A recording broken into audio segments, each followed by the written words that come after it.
का बहुत बहुत स्वागत है। और शगुफ्ता मैम, बहुत अच्छा लग रहा है आपको बहुत टाइम के बाद देखने। Thank you. थोड़ा सा बताइए किस तरह का किरदार होगा, किस तरह की फिल्म है, क्योंकि लोग बहुत ज़्यादा एक्साइटेड है आपको देखने के लिए ऑन स्क्रीन। जी, काफ़ी अरसा हो गया है, तो इसलिए मुझे भी बहुत बहुत खुशी हो रही है। किरदार मेरा इस तरह का है कि पहले तो ये कहूँगी कि मैं बिल्कुल भी तैयार नहीं थी कि मुझे इस तरह का सडनली कोई ऑफ़र आएगा और मैं शूटिंग शुरू करूँगी। लेकिन अविनाश जी ने मुझे ऑफ़र किया एंड ऐसे वक्त पे किया। मैं ज़्यादा डिटेल्स में नहीं जाना चाहती, लेकिन ऐसे वक्त पे किया जब शायद मुझे बहुत सख्त ज़रूरत थी कैमरा फेस करने की। तो मेरे लिए जैसे ये मैं इनको एंजल कहती हूँ, मेरी माँ को हमेशा कहती हूँ कि अविनाश मेरे लिए फ़रिश्ते की तरह है। और हकीकत ये है कि ये वाकई इनका जो फितरत, इनका जो नेचर है, वो भी कुछ फ़रिश्तों जैसा ही है। माशाल्लाह बहुत अच्छे नेक इंसान हैं, बहुत बेहतरीन काम करते हैं, बहुत ही अच्छा काम। नए होने के बावजूद इतना बेहतरीन काम है इनका कि आप शनाख्त ही नहीं कर सकते कि ये कोई नया यंग डायरेक्टर है जिसे मेकिंग के बारे में इतना कुछ पता हो माशाल्लाह डिटेल में। तो जब इन्होंने मुझे ऑफ़र किया तो मैंने ऑनेस्टली कहूँ तो हम दोनों की सिर्फ ये बात हुई। इन्होंने कहा आप देहरादून आ रही हैं, तो मैंने कहा कब आना है। इन्होंने डेट बताई, कहते हैं परसों आना है। मैं कहा परसों तो नहीं आ सकती, मैं एक दिन के बाद आ सकती हूँ। तो हकीकतन ये हुआ है कि सिर्फ इतनी ही बात हुई है मेरी और अविनाश की कि ठीक है बोला आप आ जाइए देहरादून, कुछ काम है, शूटिंग करनी। मैंने कहा कितने दिन शूटिंग करनी? कहते बस 2 दिन करनी। मैंने ना इनसे रोल पूछा, ना इन्होंने ज़रूरत समझी कि मुझे बताएं रोल। बस वो एक फेथ वाली बात थी कि मुझे बस इतना यकीन था कि अगर मुझे शूटिंग के लिए बुला रहे हैं तो कोई अच्छा ही काम होगा, कुछ मेरे लायक काम होगा। और ऐसे वक्त पे बुला रहे हैं तो मुझे ये भी एहसास हो गया कि मुझे क्यों शूटिंग के लिए बुलाया जा रहा है, कि मुझे शूटिंग के बुलाने के पीछे इनका मकसद एक और था। तो मैं फ़ौरन पहुंच गई देहरादून और वहाँ जाकर फिर सेट पे जाकर पता चला कि मुझे संस्कृति की सास का रोल करना है और मुझे थोड़ा इनके साथ मीन होना पड़ता है। थोड़ी तर्क ज़बान की औरत है, थोड़ा शो ऑफ करने वाली औरत है ये। तो समायरा नाम है इस कैरेक्टर का और बहुत प्यारा है। मेरे ख़्याल में मुझे ऐसा लग रहा है कि वो हल्का सा जो नेगेटिविटी वाला कैरेक्टर होने के बावजूद लोगों को पसंद आएगा फ़िल्म में। तो मैं अविनाश जी को बहुत बहुत शुक्रिया कहना चाहूँगी कि मुझे इस फिल्म में उन्होंने याद किया। अविनाश जी, जैसे मैम ने कहा कि आप एक एंजल हो, थोड़ा सा बताइए कि क्या मंशा थी मैम को इस किरदार में कास्ट करने के लिए और कैसा एक्सपीरियंस रहा मैम के साथ, क्या सीखा आपने? देखिए ये मैं उनको माजी ही कहता हूँ और हम एक फ़िल्म पहले कर चुके थे साथ में, पर क्योंकि हमारे देश में कोरोना काल रहा इस बीच और 2 साल तक पेंडेमिक रहा और फिल्म रिलीज़ नहीं हुई, शूटिंग्स नहीं हुई। तो सौम्य गणेश नाम की एक फ़िल्म हमने इससे पहले बनाई थी, जो वो भी रेडी है फ़िल्म। तो उसमें शगुफ्ता जी उसमें एज एन एक्टर काम कर रहे थे।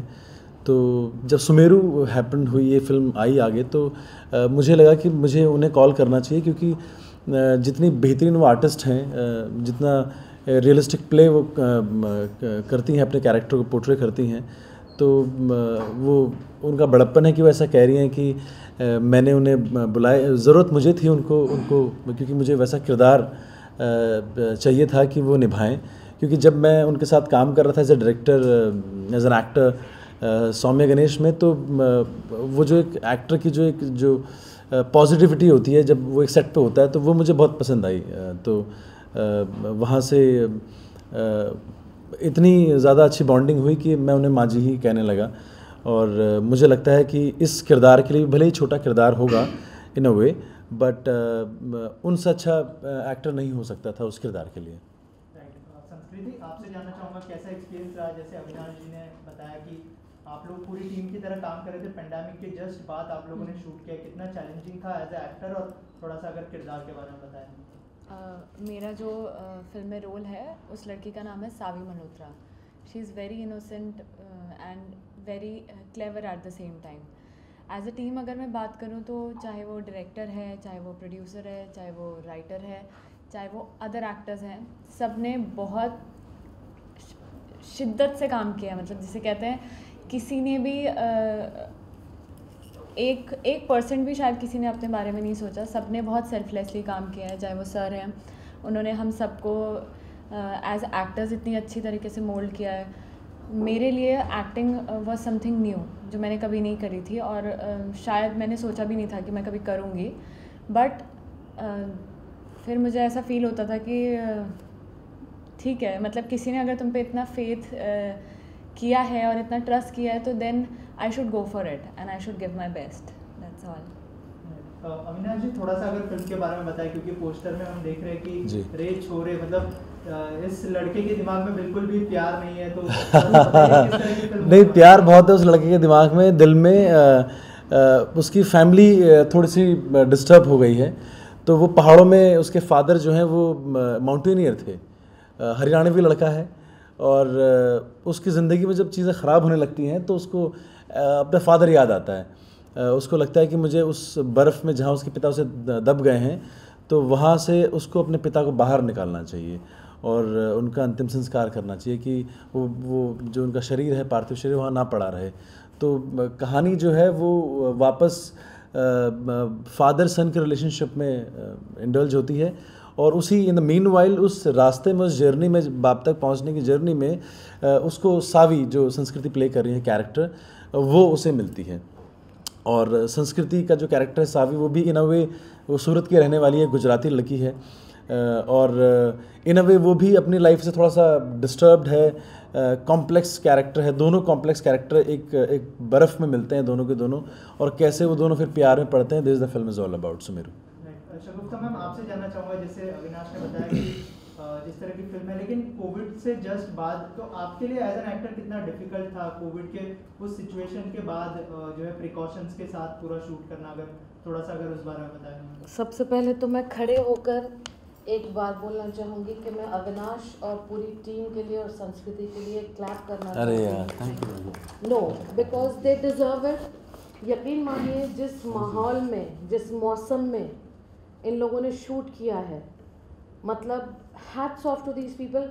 देखिए, हर काम डिफ़िकल्ट होता है, आपका जॉब, मेरा जॉब, इनका जॉब, हर एक का जॉब जो है वो डिफ़िकल्ट होता है, लेकिन डिफ़िकल्ट जॉब करना एक अलग बात होती है और इम्पॉसिबल को पॉसिबल करना बहुत बड़ी बात होती है। जिन लोकेशंस पे ये लोग गए हैं, जो मौसम था वहाँ पर, जो बर्फ़ थी, जो इन लोगों की फ़िज़िकल हालत हुई है, मेंटल हालत हुई होगी, उसमें कमेंडेबल है कि इस तरह से पूरी टीम को इकट्ठा करके जाकर वहाँ शूट करना, इम्पॉसिबल वाली चीज़ को पॉसिबल करके दिखाया अविनाश ने। And I have to say God bless him for it, and अल्लाह ताला इनको बहुत कामयाबी दे। और मेरा जो शूट हुआ वो तो बहुत आसान था, बहुत इजी था, बिकॉज मैं देहरादून में और सूरत में मैंने शूटिंग की, तो मुझे वो मौसम और वो लोकेशन, बदनसीबी कहूँगी मेरी कि मैं वहाँ नहीं शूट कर पाई, वरना वहाँ पे का जो एक्सपीरियंस था वो मुझे भी होता। But yes, once again I would say it was fantastic on that part. God bless them for it. Avinash ji, आपसे जानना चाहूँगा, इन दिनों जो है बहुत सारी फिल्में OTT पर रिलीज़ हो रही है, तो इस फिल्म के रिलीज़ के क्या प्लान्स हैं आप लोगों के? अगर थोड़ा सा अगर सर, OTT पे मेरी टीम ने पहले से मुझे इनिशियली से कहा कि हम OTT पे ही जाते हैं, मगर सर देखिए, मैं एक फिल्म मेकर हूँ और एक्टर भी हूँ, तो सिनेमा जो है वो 2 साल से बंद थे, और इस बात की कहीं ना कहीं मुझे पीड़ा थी। मैं चाहता था कि जो फिल्म जिस लेवल पे हमने ये फिल्म शूट की है, अपर हिमालयाज़ में हमने फिल्म शूट की है, तो मैं चाहता था कि उसका ऑडियंस जो है, उसका आनंद जो है, वो जो एंटरटेनमेंट है, वो थिएटर में ही ले। और हमारे थिएटर में फिल्में बहुत कम रिलीज़ हो रही हैं, तो भले मैं एक छोटा प्रोड्यूसर हूँगा, पर मुझे ऐसा लगा कि मुझे मेरी फिल्म को सिनेमा हॉल्स में लेके जाना चाहिए, जिससे दर्शक दोबारा सिनेमा हॉल्स में आएँ और दोबारा फिल्में देखें। OTT भी एक अच्छा प्लेटफॉर्म है, और हाँ, इस यहाँ के बाद थिएटर लॉन्च करने के बाद हम लोग OTT पे जाएंगे, बट मुझे ऐसा लगा मेरी टीम को कि हमें फर्स्ट प्रायोरिटी पहले सिनेमा हॉल्स को देनी चाहिए। लास्टली कोई मैसेज होगा आप लोगों की तरफ से, अगर हमारी ऑडियंस जो देख रही है उनके लिए? बिल्कुल देना चाहूँगी मैसेज, और हाथ जोड़ के विनती करूँगी कि सब लोग प्लीज़ जहाँ जहाँ रिलीज़ हो रही है फिल्म, वहाँ जाकर थिएटर्स में ज़रूर देखिएगा। आप लोगों को हकीकत में ये नहीं, मैंने बहुत सारी फिल्में की, लेकिन इस फिल्म को आपको देखकर बहुत मज़ा आएगा थिएटर्स में, तो रिक्वेस्ट है कि थिएटर्स में जाकर ज़रूर फिल्म को देखें। Thank you sir. सुमेरु बहुत ही अलग लीग की फिल्म है। सिंपल और एक प्लेन सी कहानी है, रिश्तों की कहानी है। कुछ ऐसा क्लाइमैक्स जैसा कुछ नहीं है। इस फिल्म की अच्छी बात यह है कि सब लोग बहुत नए हैं, बहुत रॉ हैं। संस्कृति शायद आज सेकंड टाइम बॉम्बे आ रही है और आज ही वो फ़्लाइट से उतरी हैं और ये उसका दूसरा दिन है, दूसरी दफ़ा वो बॉम्बे आई है। तो उसको शी इज़ अनअवेयर कि बॉम्बे कैसा है, क्या है। उसने काम बहुत अच्छा किया है, हम सब लोगों ने बड़ी मेहनत की है। And I am very very thankful Shagufta ma'am का कि वो मेरे लिए वहाँ पे आए। उनके हेल्थ इश्यूज़ थे, बहुत सारी प्रॉब्लम्स थी और उसके बाद भी आप वहाँ पे आए। उनकी आंखों का बहुत प्रॉब्लम था, बट मैं दिल से थैंक यू करना चाहता हूँ और दर्शकों को यही कहना चाहता हूँ कि आप सोशल डिस्टेंसिंग का पालन करें और सिनेमा हॉल ज़रूर जाएं। सुमेरु एक अच्छी फिल्म है, आपको एक अलग तरह का रिलीफ देगी फिल्म सुमेरु। संस्कृति, आप कुछ कहना चाहते हैं? मेरी भी सारी ऑडियंस से यही रिक्वेस्ट है कि हमारी फिल्म देखने ज़रूर जाएं, क्योंकि we have put in every ounce of our blood and sweat in it. And मुझे लगता है कि इतने लंबे ब्रेक के बाद शायद सबके लिए विजुअली बहुत ज़्यादा सूदिंग होने वाली है फिल्म, और मैं यही चाहती हूँ कि सब जाएं फिल्म देखने और उम्मीद करती हूँ सबको हमारा काम पसंद आएगा। Thank you thank you so much. Thank you Thank you. So much.